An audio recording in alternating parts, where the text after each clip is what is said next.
Perhatikan baik-baik ribuan alumni PPA titik balik kehidupannya di materi ini. Saya akan menjelaskan pelan-pelan Bapak Ibu ya. Allah memberikan dua kenikmatan dalam hidup kita. Yang pertama kenikmatan penciptaan, yang kedua kenikmatan pemenuhan kebutuhan. Allah punya rumus dalam hidup Bapak Ibu, barang siapa yang diciptakan sama Allah pasti Allah penuhi kebutuhannya. Barang siapa yang diciptakan sama Allah pasti Allah penuhi kebutuhannya. Tapi mungkin ada beberapa di antara Bapak Ibu sekalian yang merasa, Mas saya kan juga ciptanya Allah, kok kayaknya banyak ya kebutuhan hidup saya yang belum dipenuhi sama Allah. Pertanyaannya, itu kebutuhan atau keinginan? Bisa jadi keinginan, karena biasanya keinginan itu masih ada campuran hawa dan terkadang gak baik buat, makanya Allah gak berikan. Ini kebutuhan kok Mas, saya yakin ini kebutuhan Mas, bukan keinginan. Pertanyaan kedua, kita bergantungnya kemana? Kalau kita bergantungnya ke Allah, mesti dipenuhi kebutuhannya. Tapi kalau bergantungnya udah ke selain Allah, nah ini masalahnya.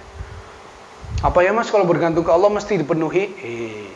Kita flashback ke masa lalu kita. Bapak Ibu, pertama kali kita diciptakan sama Allah dalam bentuk apa? Apa? Ruh. Ketika kita diciptakan dalam bentuk ruh, bisa nggak kita bergantung kepada selain Allah? Bisa nggak?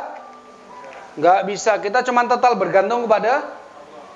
Sudah bisakah kita berikhtiar? Belum. Kita masih dalam titik nol, titik kehambaan. Tapi karena kita bergantungnya ke Allah, kebutuhan kita dipenuhi sama Allah. Apa kebutuhan ruh untuk bisa hidup di dunia ini? Jasad. Maka dipertemukanlah sperma dan siapa yang mempertemukan sperma dan ovum? Allah. Apakah kita bisa mempertemukan sperma dan ovum? Oh, jangan dikira bisa, jangan pedean ya. Bapak-bapak tugasnya bisa Pak mempertemukan sperma dan ovum? Nggak bisa. Bapak-bapak tugasnya launching doang. Ibu-ibu bisa Bu ngarahin sperma biar ke ovum? Ayo nak, semangat, belok kiri, bisa? Nggak bisa. Loh, dari jutaan yang berhasil berapa? Coba, jadilah kita, Ibu tuh kalau bukan Allah, siapa yang bisa, Ibu? Samanya berkembang, jadilah apa? Zigot. Pada waktu kita jadi zigot, bisa nggak kita bergantung pada selain Allah? Nggak bisa. Sudah bisakah kita berikhtiar? Coba diingat-ingat dulu. Bisa berikhtiar nggak dulu waktu jadi zigot? Belum. Oh, inget ya? Oke. Luar biasa emang ya. Tapi karena kita bergantungnya ke Allah, maka kebutuhan kita dipenuhi. Apa kebutuhan zigot? Ini kayaknya pada lulusan IPS dulu ya. Rahim. Berkembang di rahim. Jadilah apa? Janin. Pada waktu kita jadi janin, bisa nggak bergantung pada selain Allah? Nggak bisa. Sudah bisa berikhtiar? Belum juga. Tapi karena kita bergantungnya ke Allah, lagi-lagi dipenuhi kebutuhan kita. Apa kebutuhan janin? Dia sudah butuh makanan, dia butuh nutrisi, gizi, maka Allah berikan yang namanya plasenta. Maka apa yang ibu makan, anaknya juga ikut dapat makanannya. Ya, yang luar biasa Bapak Ibu di sini ya. Ini inspirasinya Gojek dan Grab, dia sudah bisa delivery order, Ibu. Mah, pengen martabak dong, Mah. Pak, martabak, Pak. Kira-kira, Bu, jam 2, Bu, di mana ada martabak? Udah keluar pasti suaminya tuh. Luar biasa ya, delivery order ya. Ya. Belum canggih nih, udah canggih, Ibu. Di Al-Qur'an semuanya udah ada ya. Keluar ke dunia nih, ceprot. Jadi apa? Bayi. Pada saat kita jadi bayi, sudah bisakah kita berikhtiar? Sudah bisa kita bergantung pada selain Allah? Berikhtiar udah bisa belum? Udah. Nah, bayi udah bisa berikhtiar. Apa ikhtiarnya? 3 huruf. Apa? Oi, itu ikhtiarnya dia. Cuman itu tok. Cuman itu doang. Tapi karena dia bergantungnya ke siapa? Allah, maka semua kebutuhannya terpenuhi. Apa kebutuhan bayi? Kebutuhan utama bayi apa? Bukan ASI. Apa? Bukan ibu. Apa? Susu. Apa bedanya susu sama ASI? Bukan ASI, susu. Susu itu, ASI itu air susu ya, sama ya. Apa? Perhatian, kurang tepat. Kasih sayang. Itu kebutuhan utamanya bayi. Kasih sayang Bapak Ibu. Makanya Allah berikan di perasaan kita Bapak Ibu, ketika ngelihat bayi bawahnya gimana? Pengen menyayangi, betul? Ya. Ketika ada orang tua yang digelapkan matanya sama Allah, sampai dia membuang, pengen gak kita nyelamatin? Mesti bawahnya pengen nyelamatin. Ya, ketemu bayi bawahnya, ya enggak? Betul? Coba dipikir dulu Bapak Ibu. Jangan dikira ini satu hal yang biasa aja Mas. Coba, pernah enggak Bapak Ibu lagi jalan-jalan, di pinggir jalan, lihat nenek-nenek, terus kemudian, pernah enggak? Loh, dipikir dulu, pernah enggak? Enggak pernah kan? Kenapa kalau lihat bayi kayak gitu? Itu karena Allah kasih Bapak Ibu perasaan itu kepada kita. Karena itu kebutuhan utama bayi. Pernah lihat kakek-kakek? Nggak pernah kan? Karena bukan itu lagi kebutuhan utamanya nenek-nenek dan kakek-kakek. Kan? Ya. Ini luar biasanya Bapak Ibu, kekuasaannya Allah. Dan yang mau saya bagikan kepada Bapak Ibu sekalian adalah perhatikan baik-baik. Perhatikan baik-baik. Bayi cuman bisa ngapain? Oe doang, itu doang yang bisa dia lakuin Bapak Ibu, ikhtiarnya. Oe. Tapi semua kebutuhannya terpenuhi. Bayi lapar, haus, pengen minum susu, perlukah dia turun dari ranjang terus nyari susuku di mana ini? Nggak pulang-pulang udah jam segini, lapar nih gitu. Perlu nyusul sendiri ke pasar gitu. Ngapain repot amat, tinggal bilang apa? Oe. Oh, itu susunya jauh-jauh nyamperin Bapak Ibu. Tuk tuk tuk tuk tuk tuk tuk tuk. Lapar ya nak, maafin bunda ya nak. Yuk nenen dulu nak. Nenen kenyang, tidur lagi. Habis itu tidur, pup, pipis, pampersnya penuh. Pengen ganti, risih. Apakah perlu dia turun dari ranjang, pergi ke minimarket, beli pampers sendiri? Hah? Nyari yang diskon mana ini gitu? Enggak, yang sibuk kayak gitu emaknya. Ya enggak? Nah, saya baru ngalamin soalnya ya. Bi, mereka apa yang diskon ya Bi? Bayi mah ya tinggal terima beres ya enggak? Oi, ganti beres. Malam kedinginan pengen pakai minyak telon, perlukah dia pergi ke apotek sendiri terus bilang, "Pak, minyak telon 1" gitu. Bayi siapa nih? Enggak perlu repot amat, tinggal bilang, "Oi, minyak telon datang." Coba Bapak Ibu, kurang enak apa? Seluruh kehidupannya terpenuhi, modal oe doang. Kok bisa Mas? Karena dia total bergantungnya kepada. Pertanyaan saya sekarang, Bapak Ibu sudah berapa kali oe sampai detik ini? Hah? Sudah berapa kali oe sampai detik ini? Kenapa yang ini kok nggak selesai? Kenapa yang ini nggak selesai? Di mana permasalahannya? Awas yang bilang di oe-nya Mas. Oe saya udah fals Mas. Allah udah gak mau dengerin lagi Mas. Di oe-nya kita mah bisa macam-macam ya. Bahkan gak cuma bisa oe doang tuh. Tapi kenapa kok kehidupan kita gak selesai Bapak Ibu? Kenapa kira-kira? Itu masalahnya Bapak Ibu. Karena dulu waktu kita masih bayi, kita terlalu bergantung pada siapa? Allah. Nih perhatikan nih. Semakin kita dewasa Bapak Ibu, perhatikan. Ikhtiar yang bisa kita lakukan semakin banyak. Ada yang sampai dewasa ini bisanya oe doang? Enggak ada kan? Bisa ngomong, bisa jalan kemana-mana, ya enggak? Bahkan bisa presentasi, bisa jualan, bisa kerja. Ada yang punya jabatan, ilmunya banyak. Semakin banyak yang kita punya, bukannya membuat kita semakin total bergantung ke Allah, malah membuat kita terjebak di racun kehidupan yang namanya logika. Betul nggak? Bu, berangkat umrah yuk bulan depan. Udahlah mas, nggak usah ngomong gitu. Duitnya aja mana mas? Kalau ada duitnya mah besok saya berangkat bisa mas. Bu, kalau mau anaknya dia anak soleh tuh, ada ikhtiarnya sekolahin di sekolah. Mas soleh itu sekolahnya bagus bu. Udahlah mas. Yang penting, mana duitnya? Kalau ada duitnya mah sekolahin di mana mah gampang. Yang tadinya apa-apa Allah, sekarang apa-apa? Betul nggak?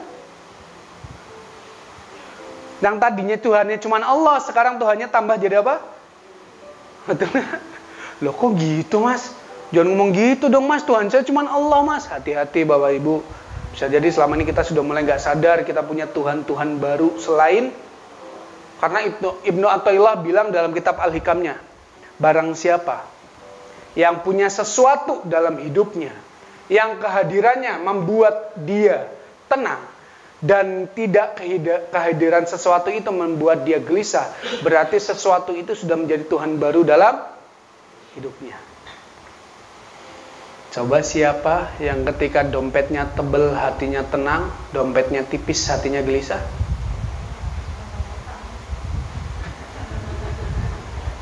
Ya, langsung diam 1000 bahasa. Siapa yang ketika tanggal muda tangannya di sini? Alhamdulillah. Tanggal tua tangannya pindah? Astagfirullah.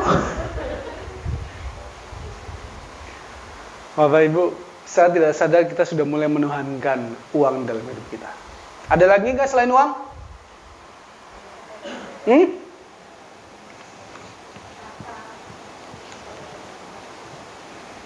Jabatan, apalagi? Bisnis, kerjaan, bos, betul? Apalagi? Pasangan, suami atau istri, betul? Ada lagi? Orang tua, terus anak, saudara, relasi, ATM masuk ke sini nih, ya temennya lah. Sama aja. Benar gak ini sudah menjadi Tuhan-Tuhan baru dalam hidup kita, Bapak Ibu? Hingga akhirnya apa? Kita kejar habis-habisan, kita perjuangkan mati-matian. Kenapa? Karena kalau ada uang hidup kita tenang, kalau nggak ada hidup kita gelisah. Kita ikhtiarkan mati-matian, kita perjuangkan seluar biasa yang bisa kita mampu, Bapak Ibu. Karena apa? Ketika jabatan aman, kerjaan lancar, bisnis berkembang, hubungan sama bos baik, hidup kita tenang. Tapi mohon maaf Bapak Ibu, banyak di antara kita yang saat ini sudah mulai biasa aja ketika sholat atau nggak sholat. Sudah mulai biasa aja ketika baca Quran atau nggak baca Al-Quran. Sudah mulai biasa aja ketika lisannya berzikir atau tidak berzikir. Biasa aja. Yang penting duitnya banyak. Yang penting kerjaan lancar. Yang penting keluarga bahagia. Ngapain sholat mas? Toh keluarga saya bahagia. Ngapain repot-repot sedekah? Toh bisnis saya tetap lancar. Padahal semua itu Allah berikan dalam hidup kita. Biar apa? Biar kita semakin mudah mendekatkan diri kepada. Ini cuma kendaraan Bapak Ibu. Tapi banyak yang dijadikan tujuan. Hingga akhirnya apa yang Allah lakukan? Allah sayang sama kita Bapak Ibu. Allah cinta sama kita. Maka Allah gak mau hati kita berpaling dari Allah menuju ke kendaraan-kendaraan ini. Maka apa yang Allah lakukan? Allah gelapkan satu persatu cahaya-cahaya semu tersebut dalam hidup kita. Contoh ginilah Bapak Ibu. Bapak Ibu dari tadi memperhatikan gak? Saya sering nyalain lampu ini. Menarik perhatian nggak lampu ini dari tadi? Menarik perhatian Bapak Ibu nggak? Nggak merhatiin mas. Kenapa nggak menarik perhatian? Karena fokus ke sini yang benar. Apakah cuma itu? Faktor terbesarnya kenapa ini nggak menarik perhatian? Kecil. Apakah karena kecil? Terus karena apa? Yes, yang lebih tepat karena banyak cahaya lain yang lebih terang bagi kita. Maka cahaya kayak gini mah buat apa ya? Nggak menarik perhatian. Terus gimana caranya agar cahaya ini lebih menarik perhatian kita? Digelapkan cahaya yang lainnya. Yuk, yang diperbaiki cuma syariatnya. Ya, keyakinannya kepada Allah nggak dipupuk dengan sebaik mungkin. Harus kita seimbangkan, dua-duanya harus kita perbaiki. Syariatnya kita perbaiki, tauhidnya kita kencengin. Bisnis dipelajari sebaik mungkin, bagus Bapak Ibu. Tapi keimanan, keyakinan bahwa yang memberikan rezeki dari Allah, yang memberikan rezeki kita itu cuma Allah, itu harus dikuatin. Karena kalau nggak seimbang ya nggak beres Bapak Ibu. Dua-duanya harus diseimbangkan. Ya. Dan soal teknisnya saya yakin Bapak Ibu, saya mah jauh Bapak Ibu ya. Ngomongin bisnis, saya yakin banyak pebisnis di sini lebih dari saya. Ngomongin fikih, ilmu agama, syariat, apalagi saya yakin banyak yang lebih daripada saya. Ngajinya lebih sering, lebih jauh, lebih luar biasa lah. Ya. Saya cuman pengen jadi peran mengingatkan kepada diri saya pribadi Bapak Ibu. Dan yuk bareng-bareng, kayaknya kita mulai mengingatkan diri kita kembali untuk bertauhid kepada Allah. Meyakini bahwa segala sesuatu yang kita ucapkan bukan cuma sekedar ucapan, tapi benar-benar kita rasakan di hati kita. Ya. Karena apa? Ketika efeknya tauhid ini kita kencengin, syariatnya kita kencengin, strateginya kita kencengin, keyakinannya kita kencengin, yang terjadi adalah ini Bapak Ibu.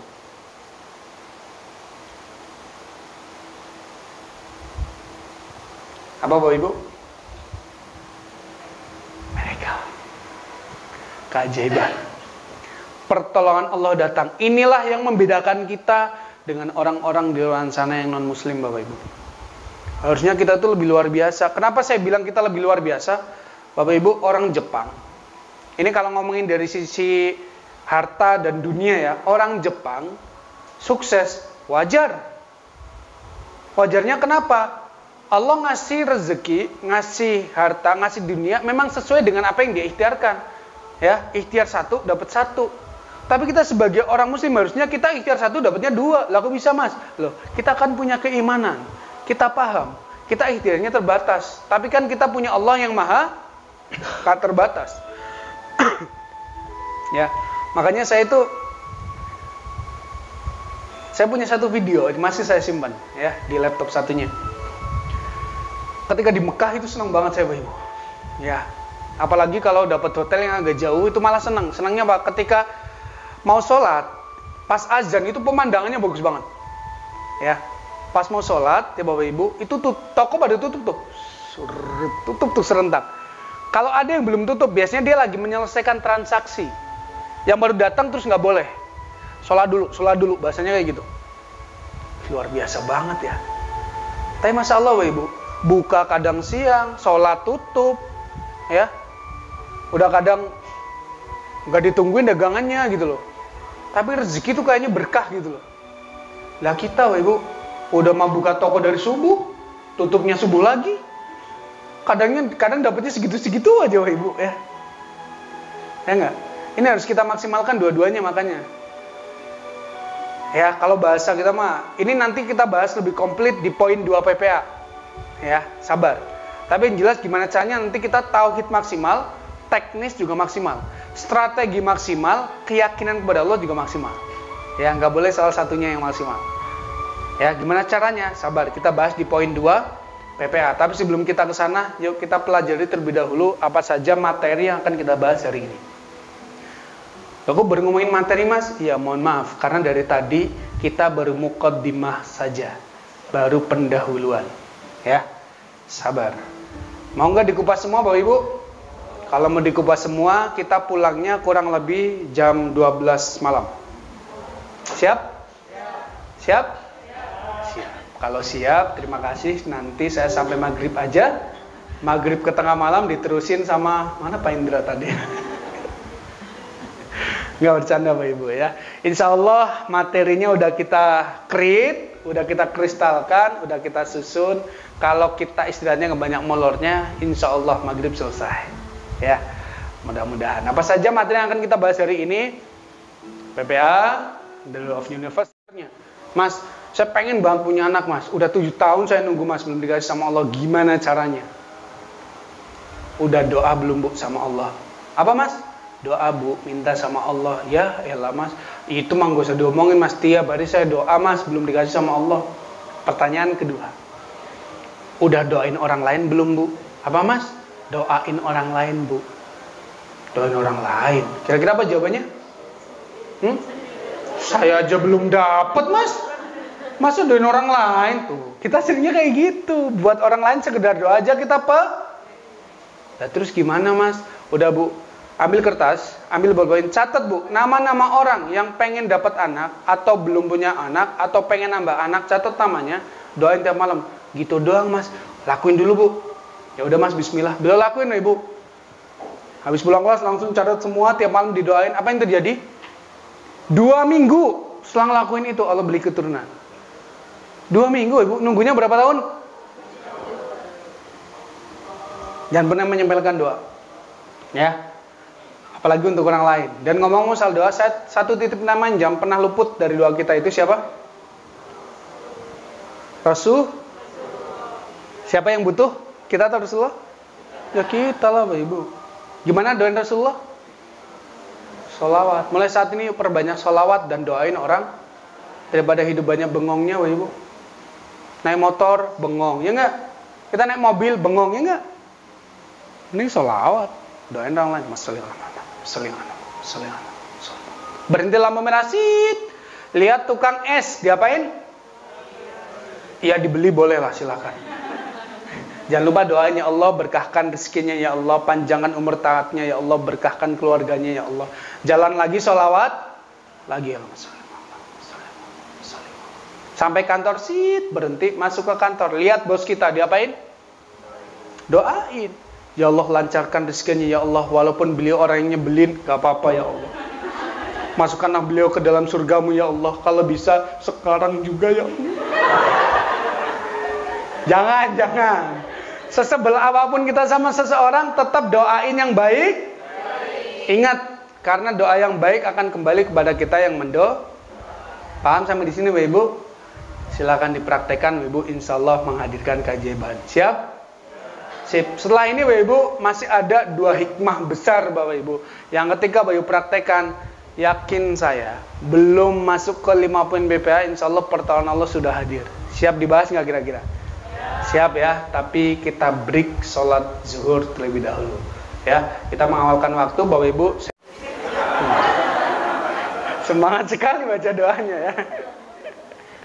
Baik, alhamdulillahirrahmanirrahim, Bapak Ibu, alhamdulillah ya masih Allah kasih kesempatan sampai siang ini kita untuk bareng-bareng di sini, mudah-mudahan dalam rangka memang mencari ridhonya Allah ya.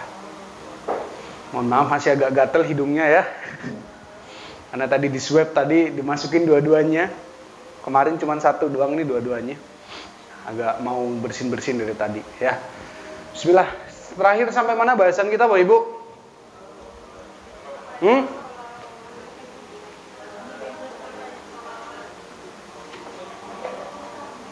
Ya, digali dulu ya. Ya mungkin tadi udah ketimbun nasi, ketimbun ayam ya kan, digali dulu materinya. Olah lagi. Ya, tadi saya ucapkan terima kasih kepada Pak Indra ya. Tadi mungkin sudah sedikit dijelaskan ya terkait dengan struktural yang ada di bahasa kita nanti menyebutnya IOA Center. Ya, mungkin Bapak Ibu saat ini masih banyak roaming-roamingnya, nggak apa-apa, di grab aja sebisanya, insya Allah nanti lama-kelamaan paham. Ya, kita lanjut. Tadi kita masuk ke poin pembahasan hukum entanglement. Kita masuk ke hikmah yang kedua. Kalau tadi hikmah yang pertama apa? Hikmah yang pertama? Lupa kan?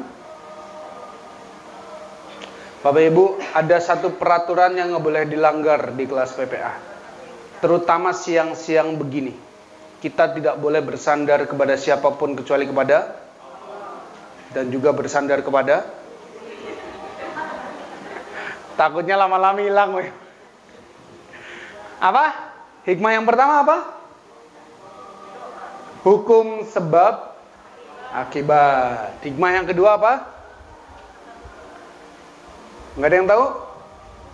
Emang belum saya bahas ya. Nggak tahu ya wajar ya. Apa itu hikmah yang kedua? Hikmah yang kedua yaitu terkait dengan lingkungan. Apa? Lingkungan. Barang siapa yang bergaul dengan tukang pandai besi, maka dia akan dapat percikan apinya, bau asapnya. Dan barang siapa bergaulnya dengan tukang parfum, maka dia akan dapat diskonnya. Ya minimal wanginya lah ya. Maksudnya gimana Mas? Bapak Ibu, mungkin ini nasihat terdengar klasik ya, sering kita dengarkan, sering kita dapatkan, tapi saya ingatkan kembali karena Masya Allah Bapak Ibu, jangan sampai ini tidak kita manfaatkan sebaik-baiknya di kehidupan kita yang hanya sekali ini. Yaitu apa? Saran dari saya Bapak Ibu, mulai sekarang silahkan berteman boleh dengan siapapun. Tapi untuk sahabat, mulai sekarang silahkan pilih. Ya.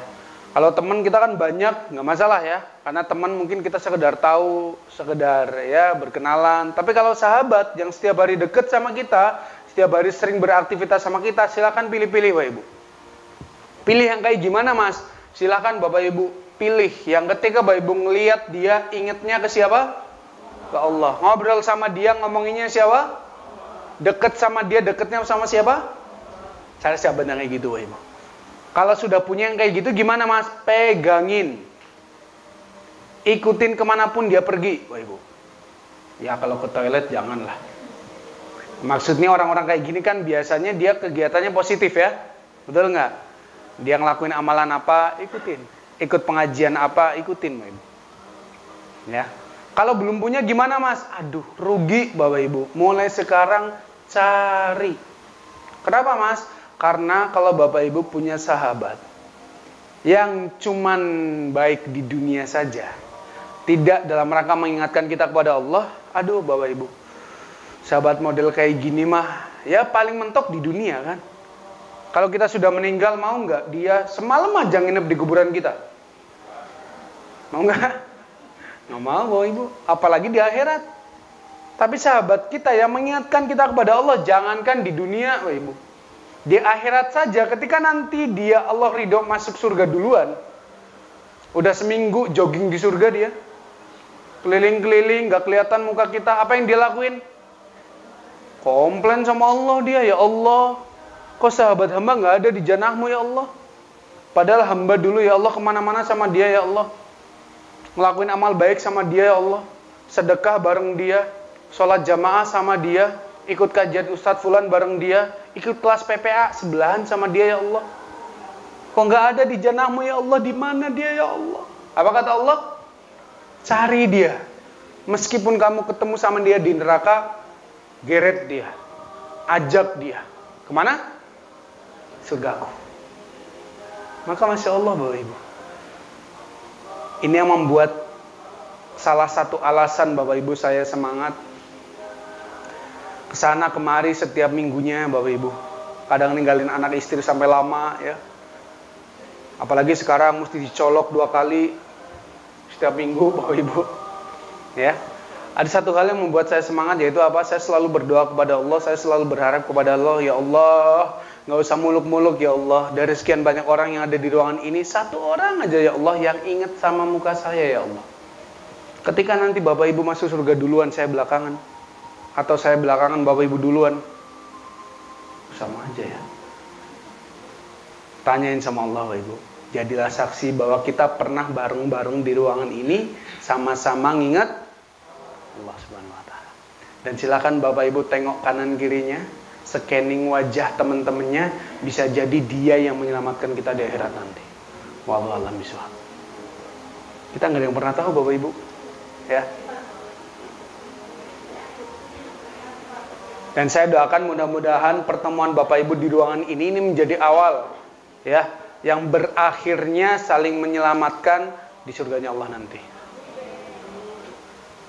Itu hikmah yang kedua, Bapak Ibu. Hikmah yang ketiga adalah terkait dengan tabungan amal. Apa?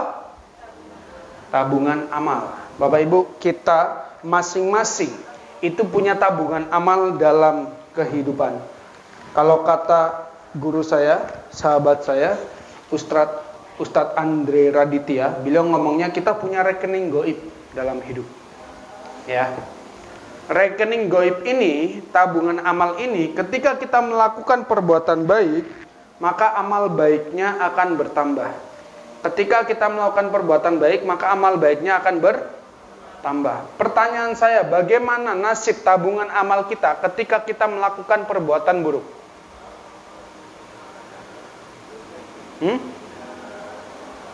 Gimana nasib tabungan amal kita? Berkurang. Mending kalau berkurang. Yang terjadi, amal buruknya pun ikut bertambah. Dan gak cuman bertambah, dia berperan menyumbat cairnya amal baik yang kita lakukan. Bahasa mudahnya STMJ lah. Tahu STMJ? STMJ nggak tahu?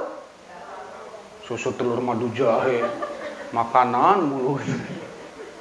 Apa STMJ? Sholat terus, maksiat jalan. Sholat iya, buat dosa iya. Buat baik iya, maksiat iya. Sholat jamaah iya, ngomongin orang iya.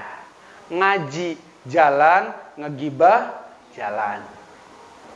Ini orang-orang seperti ini tuh ibarat dia punya uang miliaran di rekeningnya, Bapak Ibu.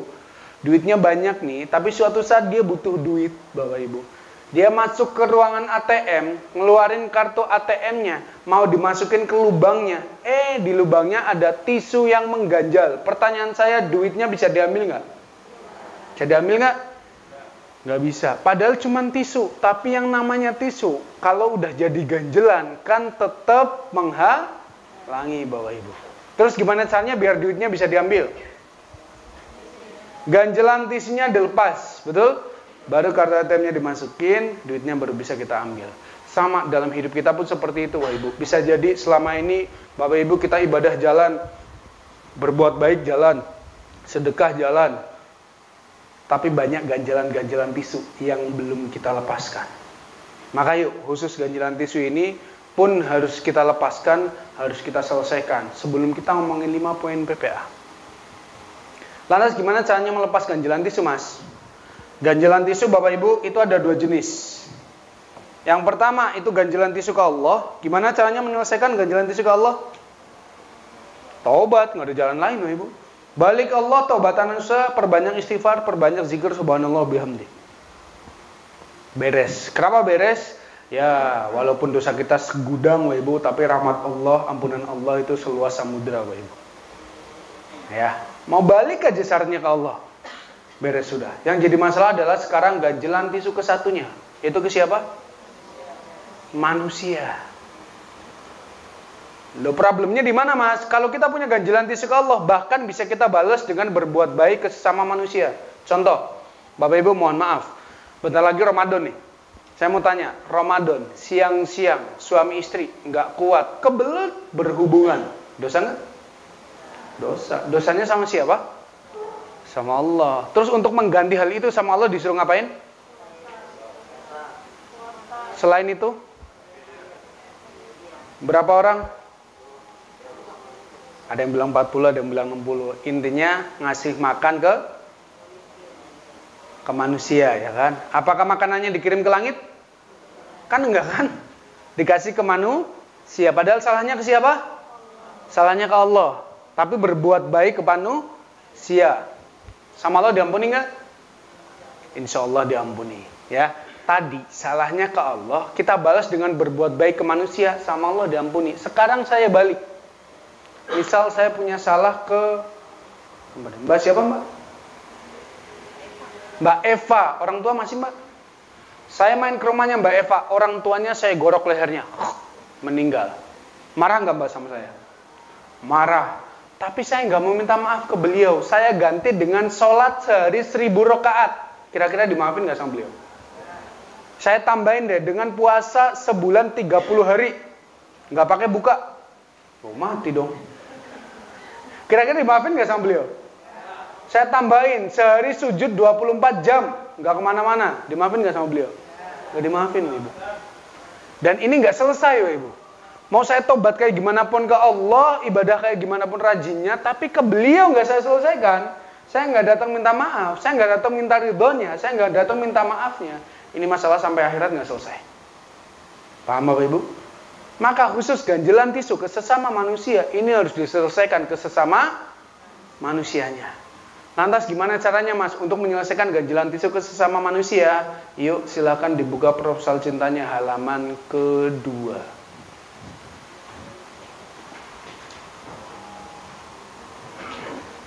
Halaman kedua. Sudah? Baik, di situ ada 8 nomor. Sekarang saya minta tolong. Nomor 1, silahkan tulis nama orang tua masing-masing terlebih dahulu. Nama panggilannya aja. Di nomor 1 semua. Baik yang masih hidup atau yang sudah meninggal.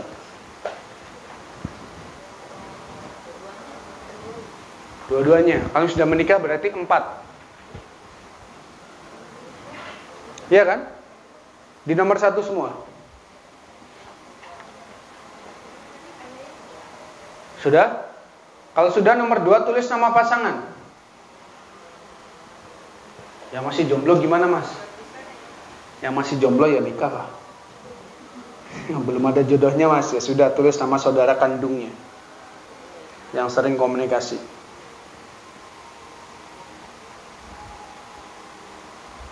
Sudah? Kalau sudah nomor 3 dan seterusnya, silahkan tulis nama-nama orang yang mengganjal di hati kita. Yang ketika dengar namanya, hati kita nggak enak, lihat mukanya, napasnya sesek. Ingat kejadiannya, pengennya marah. Jumpa orangnya, pengennya. Silahkan tulis nama. Siapapun itu. Diinget-inget, dari zaman dulu sampai zaman sekarang. Dari zaman sekolah sampai zaman jahiliyah. Ya, mungkin dulu pernah terjebak zaman jahiliyah ya. Teman kerja, teman bisnis, tetangga sebelah, toko sebelah, diinget-inget. Tulis namanya.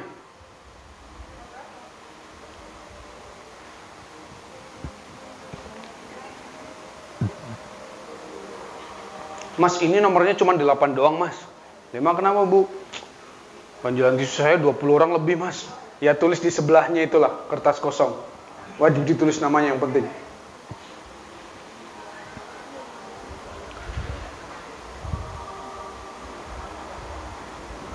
Diingat-ingat, jangan sampai ada yang terlewat.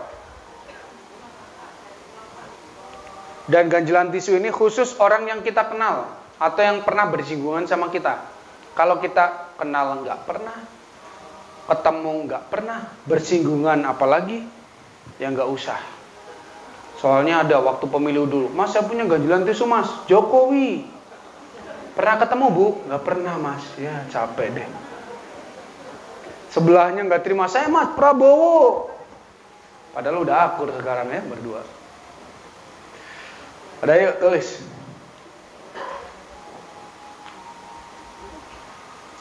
Atau mungkin ada yang nggak enak mau nulisnya. Mas saya mau nulis namanya nggak enak Mas. Loh nggak apa-apa tulis saja. Orangnya di sebelah saya Mas. Ada yang ganjelan tisunya di sebelahnya? Kalau ada tulis aja Mawar gitu nggak apa-apa.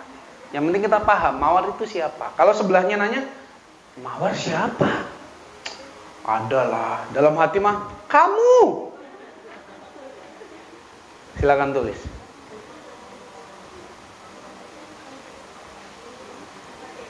Mau peserta baru, mau alumni, semuanya praktek. Nggak ada jaminan yang alumni nggak punya ganjelan tisu. Tambah ada kemungkinan. Mana tambah, sesama alumni lagi. Awas. Harus diselesaikan. Sudah?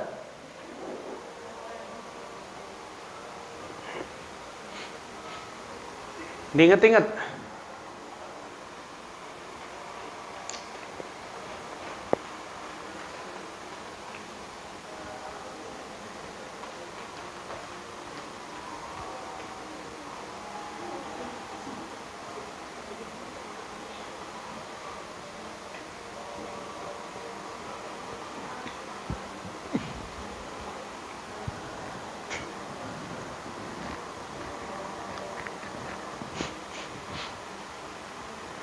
Sudah Bapak Ibu?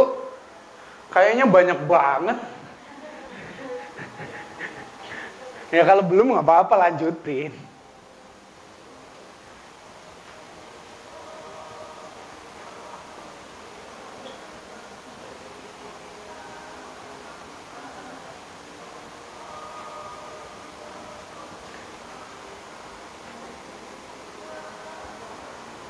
Oke, sudah ya?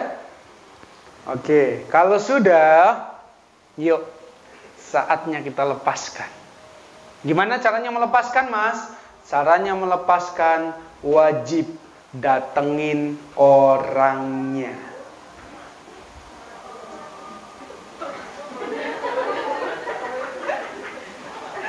Kenapa mukanya pada galau kayak gitu? Terus kalau udah ditemuin orangnya terus diapain, Mas? Ucapkan 3 kata sakti di hadapannya. Apa itu? I'm sorry. Thank you. I love you. Siap? Tapi ingat esensinya ya, bukan datang-datang. Assalamualaikum. Waalaikumsalam. I'm sorry, thank you, I love you, goodbye. Ya. Esensinya I'm sorry itu adalah kita minta maaf. Entah mungkin kita punya salah atau mungkin jelas-jelas kita punya salah, kita minta maaf setulus hati. Thank you itu berterima kasih karena setiap orang pasti punya sisi kebaikan. Yang terakhir I love you itu kalau ke orang-orang yang dekat sama kita, suami kita, istri kita, anak-anak, orang tua boleh. Langsung boleh. I love you ma, I love you pa, I love you na, boleh. Tapi kalau ke orang lain, apalagi ke mantan, jangan. Awas.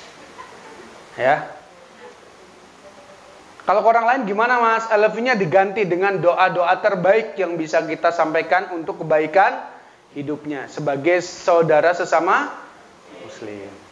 Ya, mudah-mudahan hidupmu berkah ya, rezekinya lancar ya, keluargamu harmonis ya. Itu bentuk cinta kita kepada dia. Mas, kalau ke mantan gimana? Kalau ke mantan didatengin jadi manfaat, boleh didatengin. Tapi kalau didatengin jadi mudarat, malah jangan didatengin. Nanti bukan nyelesain ganjilan tisu, malah pulangnya jadi ganjilan pintu. Udah mantan datengin, Assalamualaikum, Waalaikumsalam, I'm sorry, thank you, I love you. Hancur dunia persilatan Bapak Ibu. Paham ya? Tapi khusus untuk kasus yang didatengin jadi manfaat, wajib didatengin. Saya kasih waktu maksimal 3 hari dari sekarang. Ini hari apa? Senin, Selasa, Rebo, Kamis harus sudah selesai.